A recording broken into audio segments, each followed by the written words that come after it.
His hands were in the poison up to the wrist, and he was doing it on purpose. The root in the woven basket was the kind that killed. He knew the animals that had died from it, knew the story of the ones who ate it raw and were gone by nightfall, the mouth going numb, then the chest. And still he held it under the running water of the cold stream, kneading it, breaking it, letting the current pull something invisible out of the pale flesh and carry it away downstream. Hours this took. A whole afternoon crouched on wet stone with his fingers going stiff, working a food that could kill him, to make it into a food that would keep his family alive. The strange thing is not that he did it once. The strange thing is that someone, long before him, had figured out that it could be done at all. That a deadly thing could be argued with, soaked and pounded and rinsed until the death drained out of it and only the food remained. He lifted the mash and smelled it. Not ready. Back into the water it went. And that root was the gentlest thing he would touch all day. Drop a modern food inspector beside that fire, and he'd shut the whole meal down before it began. A root that stops the heart if you rush the soaking by an hour. Nuts so loaded with poison, they had to be drowned in a cold stream for days before a child could safely hold one. Liver eaten raw and still warm from the kill. Marrow cracked straight from the bone. Fat pulled out in fistfuls and swallowed like the best part of the animal. Because to them, it was. Meat carried home in the open air. No cold to keep it. Eaten a breath before it turned. Sometimes hiding things no eye could see. Every single item that fed this family would be condemned today. Banned on sight. Thrown in the bin. And every single one of them was keeping his children alive. That's the part that should stop you. The foods we would outlaw now were not the foods that were hurting them. They were the foods that built us. The thing that would finally do the damage, the real damage, hadn't even reached the fire yet. We picture the old diet as clean, wild, natural, free of everything modern food has been accused of.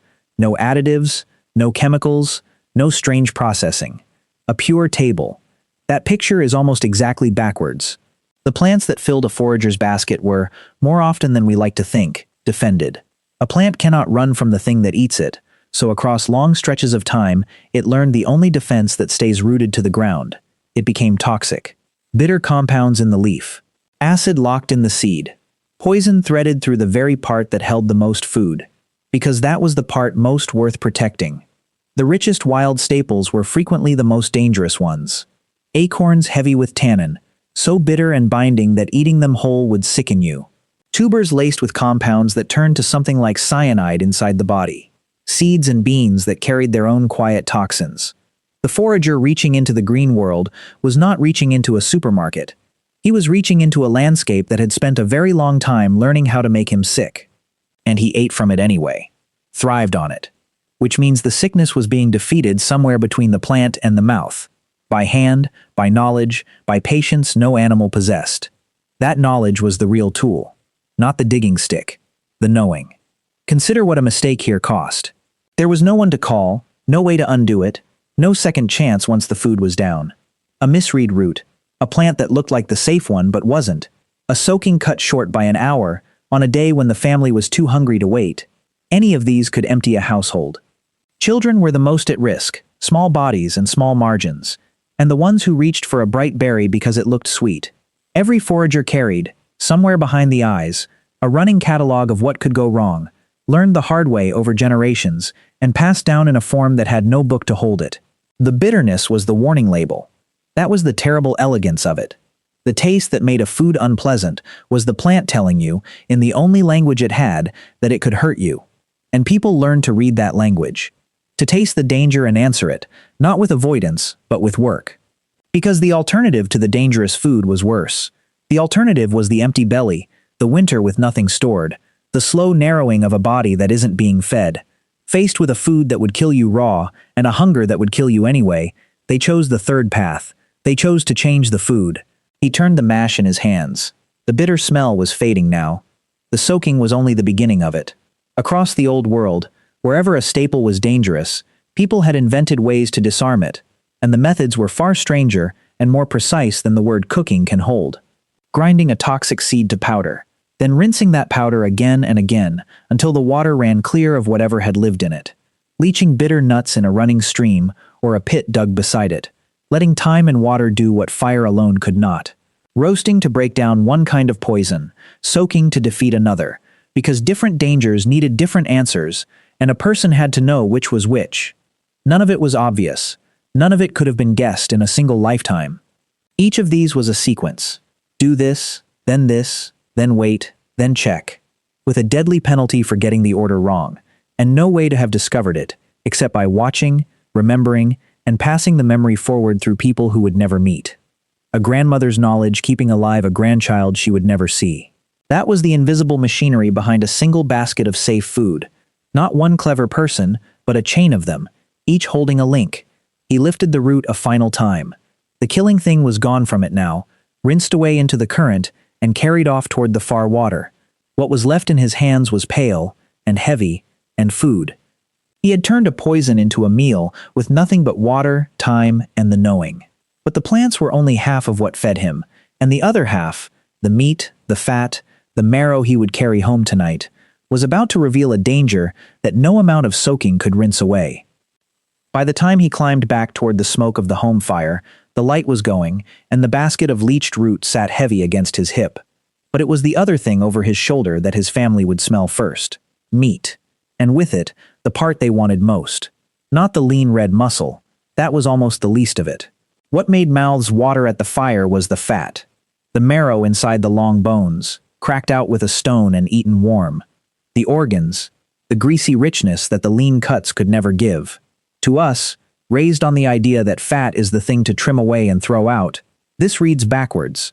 To him, it was survival itself. And everyone at that fire knew it in their bodies without being told. Because lean meat alone is a trap. This is one of the hard truths the clean picture of the old diet leaves out. A body that eats nothing but lean protein, no matter how much of it, begins to fail.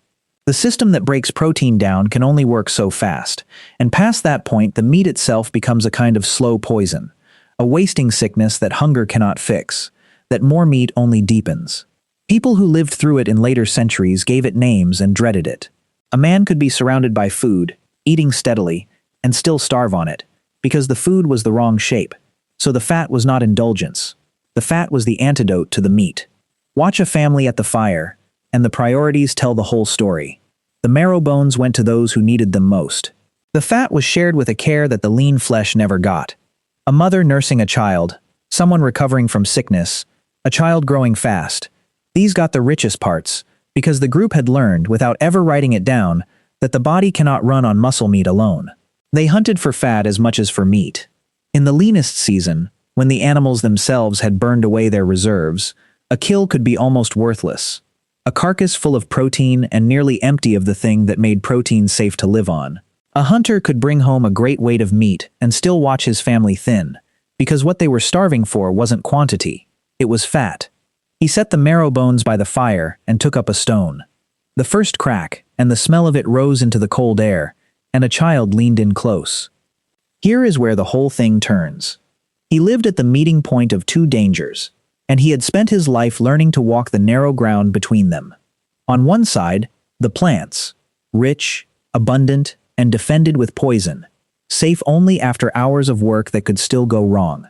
On the other, the meat, vital, craved but treacherous in its own way, deadly as a diet of lean flesh, worthless in the wrong season, and carrying something else besides. Because raw and undercooked meat brought its own passengers.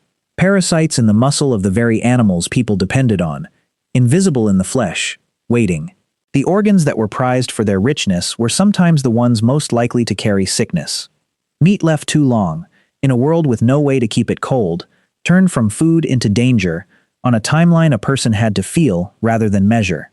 So both halves of his diet, the green and the red, the whole of what stood between his family and starvation, were things that could kill him if he handled them wrong.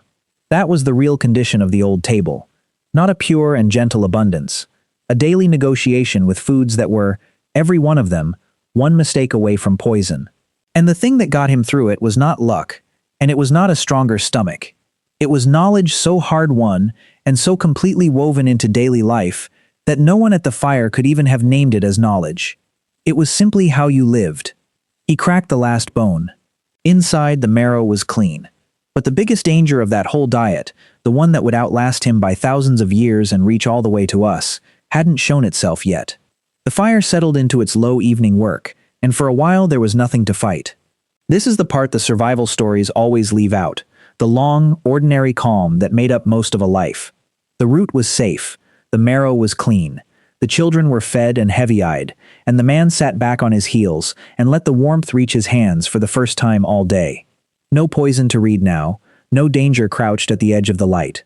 Just smoke and full bellies and the small sounds of a family with enough. It is easy to think the whole story of ancient food was terror and near misses. It wasn't. It was mostly this. Quiet competence, repeated so many times it disappeared into the shape of an ordinary evening. And that ease was itself the achievement. To sit at a fire and not be afraid of the food, to have already done the soaking, the cracking, the knowing, was a kind of peace bought at enormous, invisible cost by everyone who had come before him. Every safe mouthful at that fire was the end of a long chain of people who had learned, sometimes by dying, what could be eaten and how. He was resting inside their work without ever being able to thank them for it. He watched the fat drip from the spit and catch and flare. Because the thing that had bought all this calm was the fire itself, and the fire had done far more than warm his hands. Cooking changed the human animal, changed it more deeply than any tool of stone ever did. Heat unlocked food that raw teeth could never open. It broke down poisons the cold water hadn't reached. It killed the passengers hiding in the meat, the parasites and the rot, before they could reach the belly. And it pulled more energy out of every mouthful than any raw version could ever give. So much more that a body no longer had to spend its whole waking life chewing just to stay alive. The fire fed the very brain that had learned to make it. The soaking had made the root safe. But the fire made it soft, soft enough to feed a child with no teeth yet, and an elder with few teeth left. Whole landscapes of half-poisonous plants became a table a person could actually live at, because fire finished the argument that the running water had only started. What the stream washed away, the flame destroyed. Between the two of them, a world built to resist being eaten was quietly, patiently overcome. This is the gift at the center of the whole story. Not the spear, not the basket, not the digging stick, not even the blade. The tamed flame that made a dangerous world edible, and yet every gift this large carries its shadow folded somewhere inside it. This one carried a shadow so slow that it would take thousands of years to fully show its face, long enough that the people who lived with it would never once connect the cause to the cost. He turned a bone in the coals and did not know he was holding one end of that thread.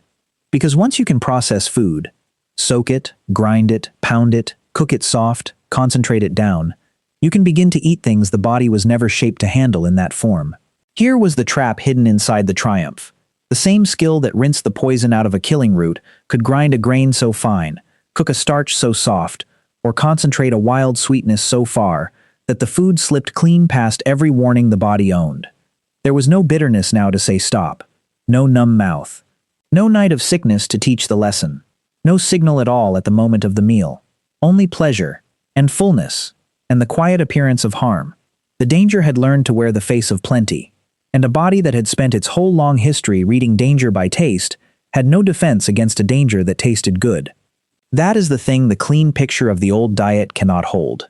We look back and flinch at the poisoned root, the raw marrow scooped warm from the bone, the organ meat, the fat eaten by the fistful, and every one of those was among the safe foods, the ones the old body was built across 1,000,000 years to handle. The real trouble came the other way round. It came softened. It came ground fine and cooked tender and sweetened. It came looking, to our eyes, the most harmless of everything on that fire. He knew none of it. He knew only that the marrow was clean, the root was safe, and the children were warm and breathing slow. But the record of what that gift would eventually cost was already being written, quietly, permanently, in the one part of the body that keeps its account for thousands of years after the rest is gone. The teeth. Open the jaws of the deep foragers, the people from before, and something is missing.